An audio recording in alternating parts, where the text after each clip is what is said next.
Hello மக்களே, நான் உங்களுடைய மந்த்ரா. இன்னைக்கு நாம கேட்க இருக்கிறது லேயா சாஜன் எழுதிய எனக்கெனவே நீ கிடைத்தாய் எனதுயிரே. வாங்க கதைக்குள்ள போலாம்.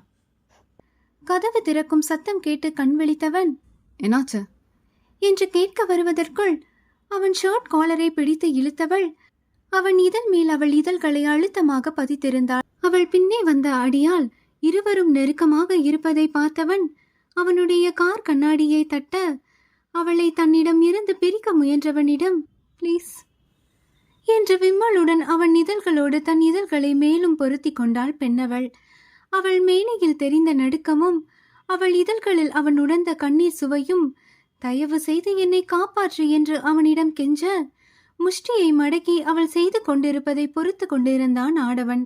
பூட்டப்பட்டிருந்த கார் கண்ணாடி ஊடாக அவனுடைய அலைபேசியில் அவளுடைய பழைய புகைப்படம் ஒன்றை காட்டிய அந்த அடியால், இந்த பொண்ணை பார்த்துருக்கீங்களா என்று லியாவின் முகத்தை பார்க்க முயன்றபடி கேட்டான். அருகில் அவன் சத்தம் கேட்கவும் இவள் உடல் பயத்தில் தூக்கி போட்டது. அலைபேசியில் இருந்த அவளுடைய புகைப்படத்தையும் அதை காட்டி விசாரித்துக் கொண்டிருந்தவனின் தோற்றத்தையும் பார்த்தவனுக்கு எதுவோ சரியில்லை என்று உள்ளுணர்வு சொல்ல பெண்ணவளின் இடையை பிடித்து தன் அருகில் இழுத்தவன் அவள் தோளை சுற்றி அணைத்தபடி வெளியே நின்றவனிடம் அவனை போக சொல்லி கையசைக்க அவனும் அதற்கு மேல் அவர்களிடம் ஒன்றும் கேட்க முடியாமல் கிளம்பி விட்டான். அவன் சென்று விட்டான் என்பதை ஊர்ஜிதப்படுத்தியவன் உடனே அவனை விட்டு லியாவை விலக்கி புறங்கையால் அவன் இதழ்களை துடைத்தவன், வாட்ஸ் ராங் வித் யூ என்று எரிச்சலாக அவளிடம் சீறினான். அதன் பின் அவள் நிலையை உணர்ந்தவனாக, யார் அவன்? உன்னை ஏன் தேடுறாங்க? உனக்கு ஏதாவது ப்ராப்ளம் இருக்கா என்று வரிசையாக கேள்விகளை கேட்டவனிடம், ப்ளீஸ் என்கிட்ட எதுவும் கேட்காதீங்க, தயவு செஞ்சு காரை வேகமாக ஸ்டார்ட் பண்ணுங்க என்று பின்னாடி பார்த்தபடியே கெஞ்சினாள் அவள். வெளியில் பயத்துடன் அழுது நடுங்குகிறவளை அழுத்தமாக பார்த்தவன் காரை ஸ்டார்ட் செய்த, எங்க போகணும் என்றான் சாலையில் பார்வையை பதித்தபடியே. தெரியல என்றவள் தலையை பிடித்து கொண்டு அழுதாள். அந்த இடத்தை விட்டு வெகு தூரம் சென்றதும் தான் அவளுக்கு உயிரே வந்தது. யாராவது அவர்களை பின்தொடர்கிறார்களா என்று அடிக்கடி திரும்பி பார்த்து கொண்டாள். அவளுக்கென்று யாரும் இல்லை. இருந்தவளையும் துளைத்து விட்டாள். எங்கு போவது, யாரிடம் உதவி கேட்பது என்று நினைத்து நினைத்து அவள் தலையெல்லாம் வலித்தது. அவள் அழுகையை நிறுத்தாததால் அவன் காரை ஒரு ஓரமாக நிறுத்தினான். அவன் மணி 2க்கு மேல் இருக்கும். ஆள் நடமாட்டம் இல்லாத சாலையில் அவன் கார் நின்றது. சுற்றி எங்கு திரும்பினாலும் இருள் மட்டுமே. காரில் இருந்து வெளியே சென்றவன் ஒரு சிகரெட்டை எடுத்து பற்ற வைத்தான். அப்படி இவளுக்கு என்னதான் பிரச்சனை? கேட்டாலும் சொல்ல மாட்டேங்கிறா என்று தனக்குள்ளே புலம்பியவன் நெற்றியில் கிடந்த தன்னுடைய கேசத்தை பின்னிட்டு கோதிவிட்டான். சிகரெட்டை புகைத்து முடித்தவன் அதை கீழே போட்டு மிதித்து விட்டு கார் சீட்டில் வந்து அமர்ந்தான். மூச்சை இழுத்து விட்டவன், உனக்கு என்ன பிரச்சனை என்று மீண்டும் அவளிடம் கேட்டான். அவள் வாயை திறக்காததால் சீற்றமடைந்தவன், எனக்கு எவ்வளோ வேலை இருக்குன்னு தெரியுமா? இன்னைக்கு அட்டன் பண்ண வேண்டிய மீட்டிங்ஸ், டீல்ஸ் எல்லாத்தையும் ஹோல்ட் பண்ணி வச்சுட்டு வந்திருக்கேன். என்னோட பிஸி ஷெடியூலில் உனக்காக என்னோட எல்லா வேலையும் விட்டுட்டு வந்திருக்கேன். இப்படி எதுவும் பேசாமல் அழுதுட்டே இருந்தா என்ன அர்த்தம் என்று அவள் தாடையை பிடித்து தன் பக்கம் திருப்பியவன், உன்கிட்ட தான் கேட்குறேன் என்று குரலை உயர்த்த அவன் கையை சற்றென்று தட்டி விட்டவள், எனக்கு யாரும் இல்லைன்னு அர்த்தம். சொல்லுன்னா நான் என்ன சொல்லுவேன்? என்னை ஏற்கனவே ப்ராஸ்டியூட்னு சொல்லி அவமானப்படுத்தினீங்க. உங்களை நம்பி நான் என்னத்த சொல்றது? என்னை எங்கேயாவது இறக்கி விட்டுடுங்க, நான் செத்து போறேன் என்றவள் கார் கதவை திறக்க முயல வேகமாக டோர்லாக் பட்டனை அழுத்தி இருந்தான் அவன். கதவை திறக்க முயன்று தோற்று போனவள் அவன் லாக் செய்திருக்கிறான் என்று உணர்ந்து, அன்லாக் பண்ணிவிடுங்க என்றாள் அவனிடம் இறைஞ்சலாக. அவள் பேசுவதை காதில் வாங்காமல் ஸ்டியரிங்கை அழுத்தமாக பற்றியவன் வண்டியை வேகமாக கிளப்பி இருந்தான். பெண்ணவளுக்கு வேறு வழி இல்லாமல் அவனுடன் சென்றாள். ஒரு உயரக ஹோட்டலின் முன் காரை நிறுத்தியவன் அவளை திரும்பி பார்க்க கார் நின்றதை உணர்ந்து கண் விழித்தவளோ அவனைத்தான் ஏறிட்டு பார்த்தாள். இறங்கு என்றவன் சொல்ல பெண்ணவளும் அவனுடன் இறங்கிக் கொண்டாள். அவளை ஹோட்டல் லாபியில் காத்திருக்க சொன்னவன் 2 படுக்கை அறை கூடிய சூட் ஒன்றை புக் செய்து அதற்கான கார்டையும் வாங்கிக் கொண்டான். சாஜன் லியாவை அவர்கள் தங்க இருக்கும் அறைக்கு அழைத்து சென்றான். முதலில் அறைக்குள் சென்றவளின் பின் இவனும் உள்ளே செல்ல பதறிவிட்டாள் பெண்ணவள். அவள் கண்களில் தெரிந்த பயம் அவனின் ஆண்மையை சீண்டி பார்க்க கோபம் சுற்றென்று ஏறியது இவனுக்கு. 2 பெட்ரூம் சூட் தான் நான் புக் பண்ணியிருக்கேன். அதோட நான் ட்ரிங்க் பண்ணல. ஐம் சோபர் என்றவன், அவங்க உன்னை இங்கேயும் தேடி வந்துட்டா என்ன பண்ணுறது என்று கேட்க பெண்ணவள் திடுக்கிட்டு நிமிர்ந்தாள். அதன் பின் ஒன்றும் சொல்லாமல் அமைதியாக அறைக்குள் சென்றவள் ஹாலில் இருந்த சோஃபாவில் கண்களை மூடி அமர்ந்து கொண்டாள். சாஜன் அந்த நேரத்திலும் பால்கனியில் நின்று யாருடனோ அலைபேசியில் பேசிக் கொண்டிருந்தார். பேசிக்கொண்டே அவளை பார்க்க திரும்பியவன், ஹோல்ட் ஆன் என்று மறுமுனையில் இருந்தவனிடம் சொல்லிவிட்டு அலைபேசியை மார்பில் வைத்தவன், do you need something to eat or drink என்று அவளிடம் கேட்க, வேண்டாம் என்று தலையை அசைத்தாள் பெண்ணவள். மீண்டும் அவன் வேலையை அவன் தொடர, இவளோ சோஃபாவில் சாய்ந்தபடியே உறக்கத்தை தழுவியிருந்தாள். அரை மணி நேரம் கழித்து உள்ளே வந்தவன் உறங்குகிறவளை ஒரு நொடி அழுத்தமாக பார்த்துவிட்டு ஹாலில் இருந்த விளக்குகளை எல்லாம் அணைத்துவிட்டு ஒரு அறைக்குள் நுழைந்து கொண்டான். அறைக்குள் வந்தவன் வழக்கம் போல் அவன் அணிந்திருந்த ஷர்ட்டை கழற்ற முயல, அதன் பின் என்ன நினைத்தானோ அதை அணிந்தபடியே படுத்து விட்டான். 1 மணி நேரம் இருக்கும். வீல் என்ற அலறல் சத்தம் கேட்டு ஆழ்ந்த உறக்கத்தில் இருந்து பதறி எழுந்தான் ஆடவன். அது லியாவின் அலறல் சத்தம்தான் என்று உணர்ந்தவன் வேகமாக அறையை விட்டு ஹாலுக்கு ஓடினான். லைட்டை ஆன் பண்ணுங்க, லைட்டை ஆன் பண்ணுங்க ப்ளீஸ் என்று அவன் லைட்டை போடும் வரை அவள் சொன்னதையே சொல்லிக் கொண்டிருந்தாள். லைட்டை ஆன் செய்தவன், வாட் ஹேப்பன் என்று பதறி போய் கேட்க, மூச்சு விட முடியாமல் திணறிக் கொண்டிருந்தவள் மெதுவாக தன்னை ஆசுவாசப்படுத்திக் கொண்டு முகத்தில் அருமி இருந்த வியர்வை துளிகளை உள்ளங்கைகளால் துடைத்தாள். சாஜன் அவளைத்தான் கேள்வியாக பார்த்து கொண்டிருந்தான். ஆர் யூ ஓகே என்று மேசை மேல் இருந்த தண்ணீர் பாட்டிலை திறந்து அவளிடம் அவன் கொடுக்க, அதை கொஞ்சமாக அருந்தியவள், லைட்டை மட்டும் ஆஃப் பண்ணாதீங்க ப்ளீஸ் என்றாள் அவனிடம் இறைஞ்சலாக. ஒரு கண்ணில் இருந்து கோடாக கன்னத்தில் வழிந்த கண்ணீரை புறங்கையால் துடைத்தவள் தூக்க கலக்கத்தில் அவனுக்கு முதுகு காட்டி படுத்து கொண்டாள். புரியாத புதிராக எதிரில் இருப்பவளை பார்த்தவன் அவனுடைய கட்டலில் போய் விழுந்தான். அவளை பற்றின சிந்தனையில் ஆழ்ந்தவன் வெகுநேரம் தூங்க முடியாமல் அதிகாலையில் தான் தூக்கத்தை தழுவியிருந்தான். காலை வழமையாக சீக்கிரமாக எழுந்துவிடும் அர்ஜுன் அன்று வழக்கத்திற்கு மாறாக வெகுநேரமாக தூங்கிக் கொண்டு இருந்தான். விஜயா அவன் அறை கதவை தட்டி அர்ஜுனை எழுப்ப, அந்த சத்தத்தில் அதித்தியும் எழுந்து கொண்டாள். கதவை திறந்தவன் மீண்டும் மெத்தையில் படுத்துக்கொள்ள, என்னடா 8 மணி ஆச்சு, இன்னும் தூங்கிட்டு இருக்க, ஸ்டேஷன் கிளம்பலையா என்றவரிடம், 2 மாசம் சஸ்பெண்ட் பண்ணிட்டாங்க என்றான் கண்களை மூடிக்கொண்டே. என்னடா சொல்ற அந்த சின்ன பொண்ணு ரேப் கேஸில் அக்யூஸ்டை என்கவுண்டர் பண்ணதுனால சஸ்பெண்ட் பண்ணிட்டாங்க என்றான். நல்லதா போச்சுடா, வயசு பொண்ணை வீட்டில் எப்படி தனியாக விட்டுட்டு போறதுன்னு நினைச்சேன். நீ வீட்டில் இருந்து அவளை பார்த்துக்கோ என்றவரிடம், எங்களெல்லாம் பார்த்தா ஆம்பளையா தெரியலையா என்றான் அவன்.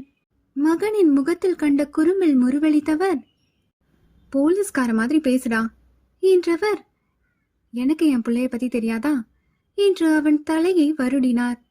விஜயா அரசு மருத்துவமனையில் செவிலியராக பணிபுரிந்து வருகிறார். மூர்த்தி சிவில் இன்ஜினியர். வேறு ஊரில் வேலை பார்ப்பதால் காலையிலேயே கிளம்பி விடுவார். காலையில் வேலைக்கு செல்பவர்கள் மாலை 5 மணிக்கு மேல்தான் வீடு திரும்புவார்கள். அர்ஜுன் மட்டும் வீட்டுக்கு வர இரவாகிவிடும்.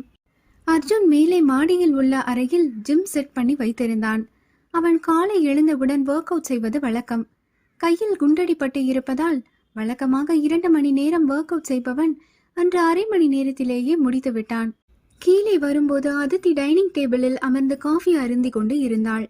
மேலே ஒன்றும் போடாமல் வெறும் ட்ராக் பேண்டோடு வருபவனை பார்த்தவள் அப்படியே திரும்பிக் கொண்டாள். அங்கு வந்தவன் காய்ச்சி வைத்திருந்த பாலில் புரோட்டீன் பவுடரை கலந்து கொண்டு இருந்தான். அவனிடம் எப்படி பேசுவது என்று யோசித்தவள் ஒரு வழியாக, அம்மாவும் அப்பாவும் எங்க என்று கேட்க, அவளிடம் பார்வையை திருப்பியவன், வேலைக்கு போயிட்டாங்க என்றான். நீங்க எப்போ கிளம்புவீங்க அவள் கேட்கவும், அங்கிருந்த இருக்கையை நகர்த்தி அதில் கால் மேல் கால் போட்டு அமர்ந்தவன், நான் சஸ்பென்ஷனில் இருக்கேன் என்றான் புரோட்டீன் ஷேக்கை அருந்தியபடியே. என்கிட்ட போட்டுக்கு வர ட்ரெஸ் இல்லை, உங்கள் அக்காவோட ட்ரெஸ் ஏதாவது இருந்தா எடுத்து தரீங்களா தயங்கி தயங்கி அவள் கேட்க, அவன் வினி அறைக்கு சென்று அவளுக்கு சில ஆடைகளை எடுத்து கொடுத்தவன் அவளை மேலிருந்து கீழ் வரை பார்வையாலே அளந்தான். பெண்ணவள் கையை பிசைந்தபடி அவன் முன் நின்று கொண்டிருந்தாள். வினி கொஞ்சம் குண்டா இருப்பா, உனக்கு சேருமான்னு தெரியல, இப்போதைக்கு இதை போட்டுக்கோ அவன் சொல்ல, சரி என்ற தலை அசைப்புடன் அவளும் அதை வாங்கி கொண்டாள். அதித்தி குளித்துவிட்டு வினியின் ஸ்கர்ட்டை அணிந்து கொண்டாள். தன் இடுப்பை விட 2 மடங்கு அகலமாக இருந்த ஸ்கர்ட்டை பின் செய்து அணிந்து கொண்டாள் அவள். அவனும் குளித்து முடித்துவிட்டு வெளியே வந்தான். அதித்தி குட்டி தோசை சுட்டு சாப்பிட்டு கொண்டிருப்பதை தூரத்தில் இருந்து பார்த்தவன், நேற்று கேடிவியில் லிட்டில் ஜான் படம் பார்த்தியா என்ன என்று நக்கலாக கேட்க, அவளுக்கும் எங்கேயாவது போய் முட்டிக்கொள்ளலாம் போல் இருந்தது. இல்லை, எனக்கு தோசை சரியா சுட வராது என்றாள் பாவமாக. நீ உட்கார, நான் சுட்டு தரேன் என்றவன் இருவருக்கும் தோசை சுட்டு டைனிங் டேபிளில் வந்து வைத்தான். இருவரும் சாப்பிட்டு முடித்தவுடன் அவர்களின் அறைக்கு சென்று விட்டார்கள். லியா விஷயமாக அவள் கம்பெனிக்கு நேரில் சென்று விசாரிக்க வேண்டும் என்று நினைத்தவன் அதித்தி வீட்டில் தனியாக இருப்பதால், சனிக்கிழமை மூர்த்தி வீட்டில்தான் இருப்பார் என்பதால் அன்றே சென்று விசாரிக்கலாம் என்று நினைத்திருந்தான். மறுநாள் காலை ஒர்க் அவுட் செய்து முடித்துவிட்டு கீழே வந்தவன் விஜயாவும் அதித்தியும் சமையலறையில் சிரித்து பேசிக் கொண்டிருப்பதை பார்த்தான். தன்னுடைய தாய் பல வருஷங்கள் கழித்து வாய் விட்டு சிரிப்பதை கண்டவனுக்கு மனதுக்குள் இனம் புரியாத ஒரு மகிழ்ச்சி. தாயின் சிரிப்பை ரசித்துக் கொண்டிருந்தவனின் கண்கள் அப்படியே அதித்தி மீது படிந்தது. வட்டமான முகம், அந்த முகத்திற்காகவே பார்த்து பார்த்து செய்தது போல பெரிய கண்கள், சிரித்து சிரித்து சிவந்த கண்ணங்கள், அவள் இதழ்கள் என்ற ஒவ்வொன்றையும் அவனை அறியாமலே அவன் ரசித்தான். பெருமையாக இருந்த அவள் கழுத்து அதற்கு மேல் கீழே போக விடாமல் அவன் கண்களுக்கு தடை போட்டது. அவள் மேலே இருந்த பாத்திரத்தை எட்டி எடுக்கும்போது அவளுடைய வெண்ணிற மெல்லிடை எட்டி பார்க்க அதை கண்டவன் அப்படியே தடுமாறிவிட்டான். இருக்கானா இடுப்பு இருக்கானா இல்லையானா இல்லையானா உன்னிடை தானா என்பு கடைதானா மல்லிடை தாண்டி குடைதானா என்ற பாடலை தானாக அவன் உதடுகள் முணுமுணுக்க அப்படியே பாடிக்கொண்டே சமையலறையை அவன் கடந்து செல்லும் போது, சீக்கிரமா குளிச்சுட்டு வாடா, சுட சுட இட்லியா வச்சிருக்கேன், ஆறிட்டுனா நல்லா இருக்காது என்றார் விஜயா. அவன் குளித்து முடித்து சாப்பிட்டு கொண்டு இருக்கும்போது, அர்ஜுன், இன்னைக்கு சாயங்காலம் நம்ம எல்லாரும் பீச்சுக்கு போயிட்டு வரலாமா என்று விஜயா கேட்க, எத்தனை வாட்டிமா அதே பீச்சுக்கு போகிறது என்றான் அவன் சலிப்பாக. சாரதாக்கா இருக்கால, அவளோட அம்மாவுக்கு உடம்பு முடியலையாம், அவங்கள பார்க்க ஊருக்கு போகிறாளாம், நைட்டு தான் வருவா, பிள்ளைங்களை மட்டும் வர வர பார்த்துக்கோங்கன்னு சொன்னாடா. நம்ம பிள்ளைங்களையும் கூப்பிட்டு போயிட்டு வரலாமே. நான்லாம் வரல, வேணா நீங்கள் போயிட்டு வாங்க, எனக்கு டயர்டாக இருக்கு. நீ வரலன்னா போ, நாங்கள் எல்லாரும் போயிட்டு வரோம், நீ வீடை பார்த்துக்கோ என்று கழுத்தை நொடித்து கொண்டவர் ஹாலில் டிவி பார்த்து கொண்டிருந்த மூர்த்தியிடம், என்னங்க, இன்னைக்கு சாயந்தரம் போல அதித்தியை கூப்பிட்டுட்டு பீச்சுக்கு போயிட்டு வரலாமா என்றார். அதற்கு மூர்த்தி, வேற எங்கேயும் போகலாம்லம்மா என்றிட, அதித்தி இதுவரை பீச்சுக்கே போனதில்லையாங்க என்றவர், 4 விசில் வந்தோன்னு அடுப்பு அணைச்சிடுமா என்று அவளிடம் சொல்லிவிட்டு ஹாலில் இருந்த மூர்த்தியிடம் பேச சென்று விட்டார். விஜயா சென்றதும், அப்படியா என்று அர்ஜுன் அதித்தியிடம் கேட்க, என்னது அப்படியா என்று கேட்டாள் இவள். நீ இதுவரை பீச்சுக்கு போனதில்லையா? இல்லை என்று தலையை இருபுறமும் ஆட்டினாள். ஏன் என்று கேட்டதற்கு அவளிடம் இருந்து பதில் வராததால் அவனும் அதற்கு மேல் ஒன்றும் கேட்கவில்லை. சாயங்காலம் எல்லாரும் கிளம்பிக் கொண்டு இருந்தார்கள். இரவு அவர்கள் சாப்பிட சப்பாத்தியும் பட்டர் சிக்கனும் செய்து இருந்தார் விஜயா. விஜயா அதித்தியிடம் சென்றவர், அந்த டிஃபன் பாக்ஸையும் பாட்டிலையும் எடுத்து கார்ல போய் வைமா என்று சொல்ல, காரில் அதை வைத்து விட்டு வந்தவள், அம்மா, இங்கேருந்து பீச் போக எவ்வளோ நேரம் ஆகும் என்று கேட்க, அதற்கு அவர் 1/4 மணி நேரம் ஆகும் என்று சொல்ல, அதை கேட்டவளின் முகம் உடனே வாடி போனது. அதை கவனித்த விஜயா அவளிடம் அதை பற்றி கேட்க, இல்லம்மா, எனக்கு பஸ்ஸு காரெல்லாம் ஒத்துக்காது, தலை சுற்றி வாமிட் வர மாதிரி இருக்கும் என்றாள் அவள். அவ்வளோதானா, நான் வேற என்னமோ நினைச்சிட்டேன் என்றவர் அர்ஜுனிடம் சென்று அதித்தியை அவனோட பைக்கில் அழைத்து வர சொன்னார்.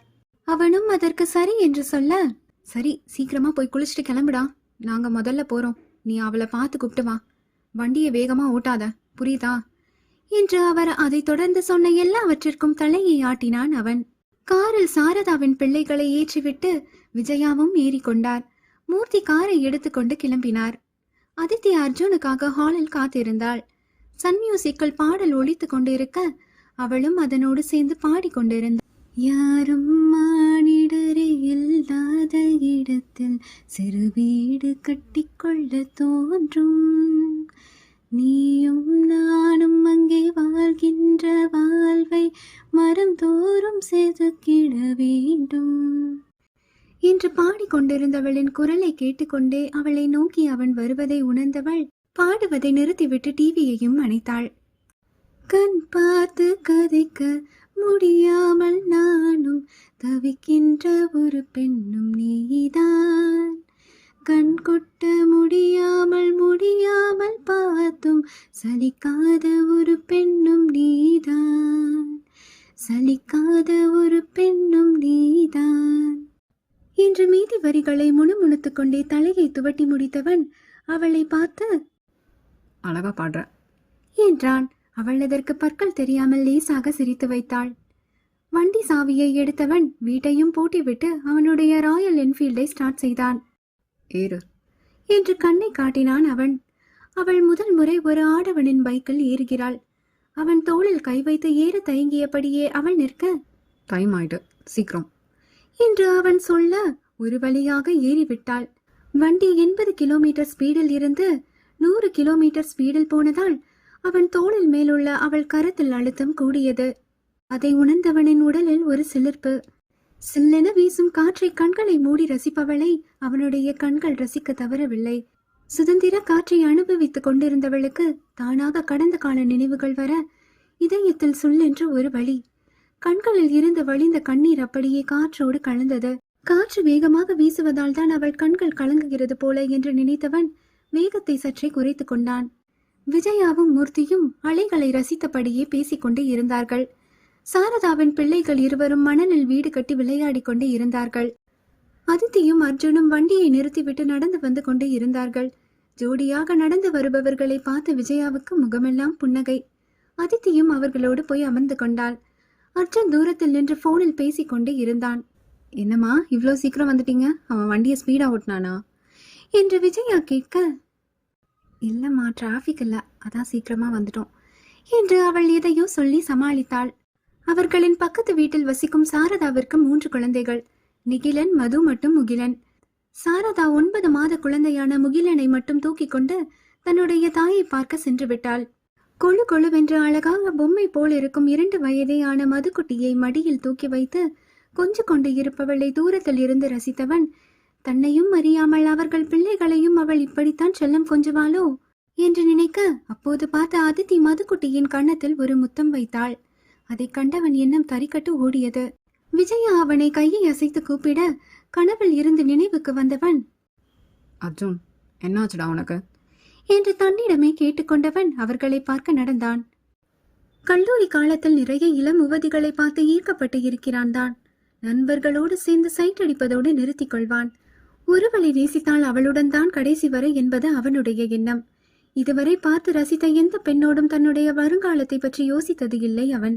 இப்படி இருக்க இவளை பார்க்கும்போது மட்டும் ஏன் இப்படியெல்லாம் தோன்றுகிறது என்று எவ்வளவு யோசித்தாலும் அதற்கான காரணமும் தெரியவில்லை அவனுக்கு. கடலில் கால் நனைப்பதற்காக அதித்தியும் நிகிலனும் சென்றார்கள். நிகிலன் அவள் மேல் கடல் நீரை தெளிக்க, அவளும் பதிலுக்கு அவன் மேல் தண்ணீரை தெளித்து விளையாடி கொண்டு இருந்தாள். அர்ஜுனும் அவர்கள் பின் சென்று நின்றான். குனிந்து தண்ணியை தெளித்துக் கொண்டிருந்தவளின் மேலாடை விலகி அவள் பெண்மை வெளியே தெரிந்தது. அது அவன் கண்ணில் பட உடனே முகத்தை திருப்பிக் கொண்டவன், என்ன இவ இப்படி நின்றுட்டு இருக்கான் என்று சுற்றி முற்றி பார்த்தவன் யாரும் அவளை பார்க்கவில்லை என்பதை உறுதிப்படுத்திக் கொண்டு நிகிலனிடம் சென்று, ஆச்சிக்கிட்ட சாக்லேட் இருக்கு, வாங்கி சாப்பிட போ என்று அவனை அனுப்பி வைத்தான். அதித்தியும் நிகிலனோடு செல்ல முற்பட, நீரு என்றான் முகத்தில் கொஞ்சம் கடுமையை காட்டி. என்னாச்சு என்று அவள் கேட்க, வெளி இடத்துக்கு வந்தா கவனமா இருக்கணும் தெரியாதா என்று பற்களை கடித்தபடி சொன்னவன் அவளை பார்க்காமல், ட்ரெஸ் ஒழுங்கா போடு என்றான் அலைகளில் பார்வையை பதித்தபடியே. அப்போதுதான் அவள் அவளுடைய ஆடை விலகி இருப்பதை கவனித்தாள். உடனே அதை சரி செய்து கொண்டவள் ஒரு மாதிரி சங்கடமாக உணர்ந்தாள். அவனுடைய கோபம் அவளுக்கு புதிது. அவள் கண்கள் கரித்து கொண்டு வர தானாக அவளுடைய கண்களும் நாசியும் சிவந்தது. அப்போது பார்த்து அவர்கள் மேல் அடித்த பெரிய அலையில் தடுமாறி விழ போனவளை அர்ஜுன் கையை பிடித்து நிறுத்தினான். அந்த இடத்தை விட்டு கிளம்ப போனவளிடம், இப்போ எதுக்கு அழுற என்று எரிச்சலாக கண்களை சுழற்றியபடியே அவன் கேசத்தை கோதியவன், கொஞ்ச நேரம் நின்றுட்டு போலாம் என்றான் உத்தரவாக. அவன் இப்படி சொன்ன பின் அவளும் என்ன செய்வாள்? கடலை வெறித்தபடி நின்று கொண்டிருந்தாள் பெண். அவர்கள் இருவரையும் பார்த்து கொண்டு இருந்த விஜயா, என்னங்க அதித்தியை பத்தி என்ன நினைக்கிறீங்க என்று கேட்க, மூர்த்தி வாய்விட்டு சிரித்தவர், என்னடா இதை பத்தி நீ இன்னும் பேசலையேன்னு நினைச்சேன் என்றார். என்னங்க நான் சீரியஸா பேசிட்டு இருக்கேன், சொல்லுங்க என்று விஜயா கேட்க, உனக்கு தோன்றதுதான் எனக்கும் தோணுது. என்றவர் பக்கவாட்டாக திரும்பி விஜயாவை பார்க்க அவர் முகம் மலர்ந்தது. நம்ம நினைக்கிறது இருக்கட்டும், அந்த பொண்ணு இதுக்கு ஒத்துக்குவாளா என்று மூர்த்தி ஒற்றை புருவத்தை உயர்த்தி கேட்க, அர்ஜுன் முதல்ல ஒத்துக்கட்டும், அவன் தான் பார்க்குற பொண்ணெல்லாம் வேண்டான்னு சொல்லிட்டு இருக்கான் என்று விஜயா உதட்டை சொல்லிக்க, மூர்த்தி அதற்கு, அவன் மனசுல யாராவது இருக்காங்களான்னு முதல்ல கேளு என்றார். போன வாரம் நான் ஜோஷியரை போய் பார்த்துட்டு வந்தேங்க. ஒரு 5 மாசம் போகட்டும், அப்புறம் கல்யாணம் பண்ணா சந்தோஷமா இருப்பான்னு சொன்னாரு. அதித்தி ரொம்ப நல்ல பொண்ணு, நம்ம அர்ஜுனுக்கு பொருத்தமா இருப்பா, நம்ம குடும்பத்தையும் நல்லா பார்த்துக்கிடுவான்னு எனக்கு நம்பிக்கை இருக்கு என்றார் விஜயா.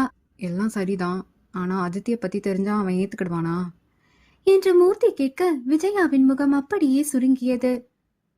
என் பிள்ளை மேல எனக்கு நம்பிக்கை இருக்கு என்றார் விஜயா. அர்ஜுனும் அதித்தியும் வருவதை பார்த்தவர்கள் அப்படியே பேச்சை மாற்றிவிட்டார்கள். அவர்கள் வந்ததும் எல்லோரும் சேர்ந்து சிரித்து பேசிக்கொண்டே கொண்டு வந்த உணவை சாப்பிட துவங்கினார்கள். அதித்திக்கு அவர்கள் குடும்பத்தை பார்த்து பொறாமையாக இருந்தது. அதுபோல அவளுக்கு ஒரு நாள் கூட அவளுடைய குடும்பத்தோடு சேர்ந்திருக்க வாய்க்கவில்லையே. சாப்பிட்டு முடித்தவுடன் நிகிலனுக்கு பொம்மை வாங்க அவனை கூட்டிக் கொண்டு மூர்த்தி செல்ல, மதுவை தூக்கி கொண்டு அதித்தியும் அவருடன் சென்றாள். அதித்தி நம்ம வீட்டுக்கு வந்து 1 வாரம் மேல ஆச்சு. இன்னும் வினியோட ட்ரெஸ்ஸை தான் போட்டுட்டு இருக்கா. அவளுக்கு போட்டுக்க நல்ல ட்ரெஸ்ஸாக வாங்கி கொடுத்தா என்ன என்று அர்ஜுன் கேட்க, நல்ல வேலை ஞாபகப்படுத்தின அர்ஜுன். இன்னைக்கு காலையிலேயே அவளை கூட்டிட்டு போகணும்னு நினைச்சேன்டா, மறந்துட்டேன். போகும்போது எடுத்துட்டு போலாம் என்ன என்றவர். அர்ஜுன், அம்மா உன்கிட்ட ஒன்று கேட்பேன், நீ என்கிட்ட உண்மையை சொல்லுவியா என்று கேட்க, அவர் என்ன கேட்கப் போகிறார் என்பதை அறிந்தவன், கேளுங்க என்றான். ஏண்டா பார்க்குற பொண்ணெல்லாம் வேண்டான்னு சொல்ற? உன் மனசுல யாராவது இருக்காங்களா? அம்மா கிட்ட மறைக்காம சொல்லு. அப்பா எதுவும் சொல்லுவாரோன்னு நினைச்சிட்டு சொல்லாம இருக்கியா என்று அவர் கேட்க, அதை கேட்டு சத்தமாக சிரித்தவன், ஏம்மா காமெடி பண்றீங்க என்று கேட்க, அவன் தொடையில் அடித்தவர், என் புருஷனுக்கு என்னடா குறைச்சல் என்று கேட்க, அம்மா, நான் கட்டிக்க போறவன் என் மனசுக்கு பிடிச்ச மாதிரி இருக்கணும். அந்த மாதிரி பொண்ணை நான் இன்னும் பார்க்கல என்று சொன்னவனின் கண்கள் அதித்தி மீது ஒரு கணம் படிந்து மீண்டது. நீ கண்டுபிடிக்கிற வரை நாங்கள் உயிரோடு இருக்கணும்லடா. உங்க அக்கா தான் நம்ம கூட இல்லை. உனக்காச்சும் ஒரு கல்யாணத்தை பண்ணி வச்சு பேரன் பேத்திகளை பார்க்கணும்னு நாங்கள் ஆசைப்படுறதுல என்ன தப்பு என்று சொன்னவர் கண்களில் வழிந்த கண்ணீரை புடவை முந்தானையால் துடைத்து கொண்டார். எனக்கு கொஞ்சம் டைம் வேணுமா? இன்னும் 3 மாசத்துல நானே என்னோட முடிவை சொல்றேன் என்றான் அர்ஜுன். மூர்த்தி சாப்பிட்டு முடித்ததும் மாத்திரை போடுவது வழக்கம். விஜயா அவரின் மாத்திரையை மறந்து வீட்டிலேயே வைத்து விட்டார். அப்பா மாத்திரையை வீட்டிலேயே வச்சுட்டு வந்துட்டு போலடா, இப்போல்லாம் அடிக்கடி மறக்குது என்றவர். 9 மணி ஆயிடுச்சு. சாரதா அக்காவும் கால் பண்ணிட்டா. நாங்க வீட்டுக்கு போறோம், நீ அதித்தியை கூப்பிட்டுட்டு ட்ரெஸ் எடுத்துட்டு வரியா என்று கேட்க, அர்ஜுன் சரி என்றதும் அவர்கள் கிளம்பினார்கள்.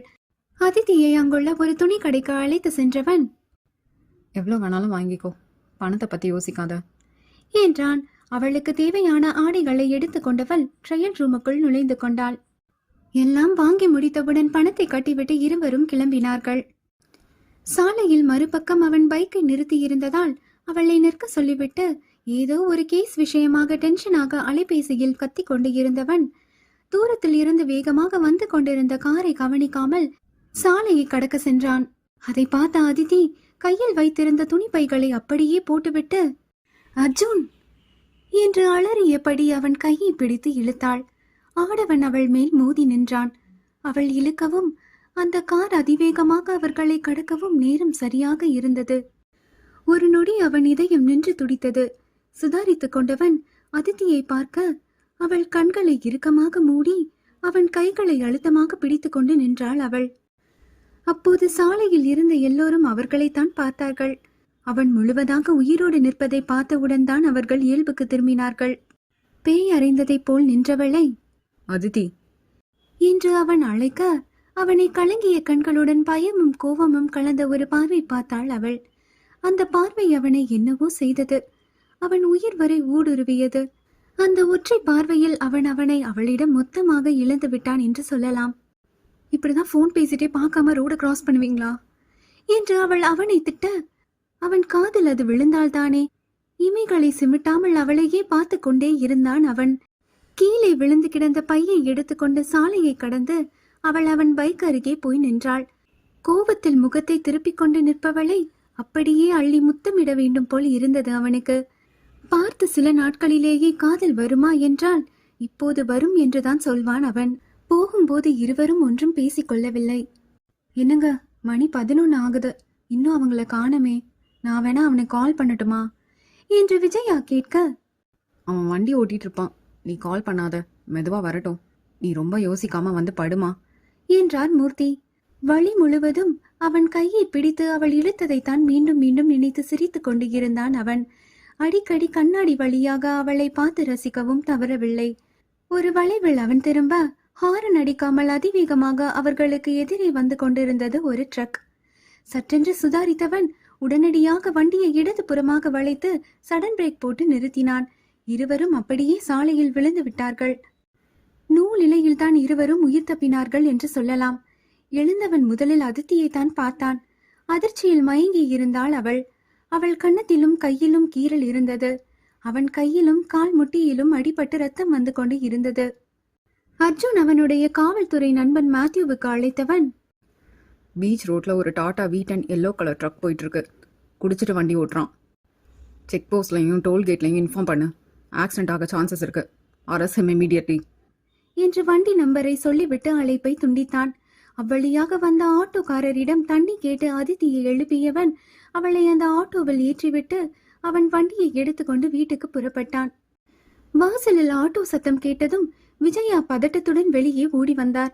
ஆட்டோவுக்குள் அதித்தியை பார்த்தவர், அச்சச்சோ என்னாச்சுடா என்று பதற, ஒன்றும் இல்லைம்மா என்றான் அவன்.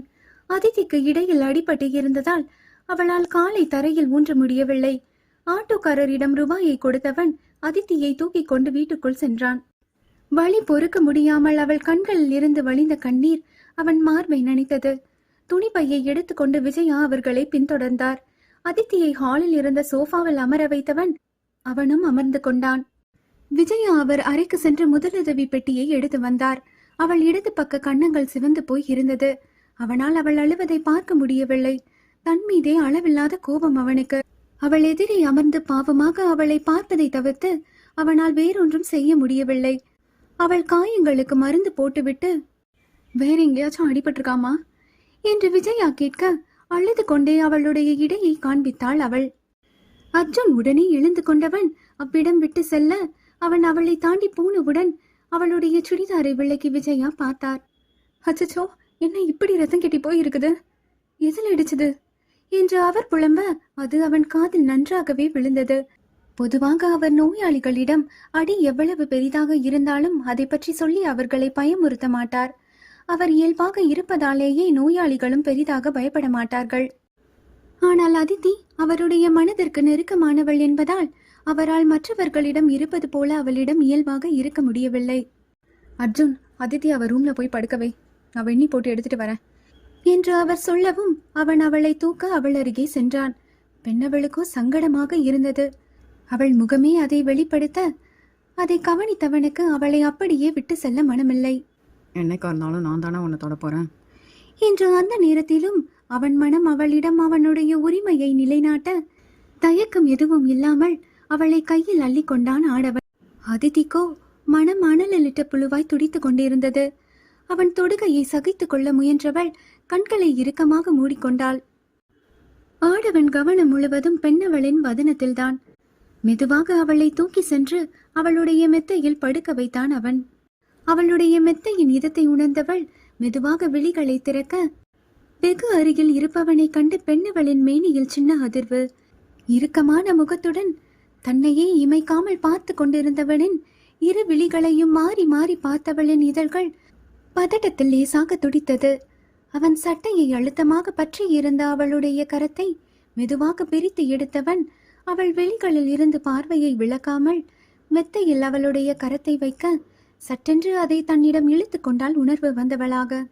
அவன் அவளுடைய அறையில் இருந்து செல்லவும் விஜயா வெந்நீரோடு உள்ளே நுழைந்தார். விஜயா அவளுக்கு உடம்பை துடைத்துவிட்டு அவள் வேறு உடை மாற்றிய பின் அவளுடைய கை கால்களில் ஒத்தனம் கொடுத்தார். அது அவளுக்கு கொஞ்சம் இதமாக இருந்தது. எதுலம்மா இடிச்சது என்று அவர் கேட்க, கல்லில் போய் விழுந்துட்டேன் என்றாள் அவள். நாளைக்கும் வலிச்சதுன்னா ஹாஸ்பிட்டல்ல போய் ஒரு எக்ஸ்ரே எடுத்து பார்த்துருவோம் என்றார் அவர். காய்ச்சல் மாத்திரையையும் வலி நிவாரணியையும் அவளிடம் கொடுத்து அவளை போட்டுக்கொள்ள சொல்ல அவளும் போட்டுக்கொண்டாள். கதவு திறந்தே இருக்கட்டுமா, நைட் முடிஞ்சா நான் வந்து பார்க்குறேன் என்று லைட்டை அணைக்க போனவரிடம், லைட் இருக்கட்டுமா என்றாள் அவள் அவசரமாக. விஜயா அர்ஜுன் அறைக்குள் நுழைந்தவர் குளித்து முடித்து வந்தவனிடம், எத்தனை வாட்டி வண்டியை வேகமா ஓட்டாதன்னு சொல்லியிருக்கேன். அவளுக்கு இடுப்புல நல்லா அடிபட்டிருக்கு. கல்லுல போய் அவளை தள்ளி விட்டுருக்க. வயசு பொண்ணு இடுப்புலலாம் அடிபடக்கூடாதுடா. மெதுவா தானே வர சொன்னேன். வண்டியை வேகமா ஓட்டினியா என்று அவர் கேட்க அவன் நடந்ததை சொன்னான். குடிச்சிட்டு அவன் மட்டும் போய் சாக வேண்டிதானே, ஏன் வண்டியை ஓட்டுறானுங்க என்று ட்ரக் டிரைவருக்கு விதவிதமாக அவர் சாபம் விட அர்ஜுன் இதழ்களுக்குள் சின்ன சிரிப்பு. சிரிக்காதடா என்று பொய் கோபத்துடன் மகனை லேசாக கடிந்தார் அவர். அதித்தியை விட அவனுக்குத்தான் ஆழமாக அடிபட்டு இருந்தது. ஆனால் அவனுக்கு அது பெரிதாக வலிக்கவில்லை. இப்பதான் கையில உள்ள புண்ணு ஆறிட்டு இருக்கு, அதுக்குள்ள இப்படி அடிபட்டு வந்து நிக்கிறான் என்று புலம்பிக் கொண்டே அவன் காயத்திற்கும் மருந்திட்டு விட்டார் அவர். விஜயா தூங்க சென்றதும் அவனும் படுத்து கொண்டான். ஆனால் 1 மணியை தாண்டியும் தூக்கம்தான் வரவில்லை. அவளை போய் பார்க்க வேண்டும் என்று அவனுக்கு தோன்றிக் கொண்டே இருந்தது. போகலாமா வேணாமா என்று உள்ளுக்குள் ஒரு உள்நாட்டு போரே நடந்து கொண்டிருக்க, சரி போய் பார்த்துட்டு வருவோம் என்று ஒரு முடிவெடுத்தவனாக அவள் அறைக்குள் நுழைந்தான்.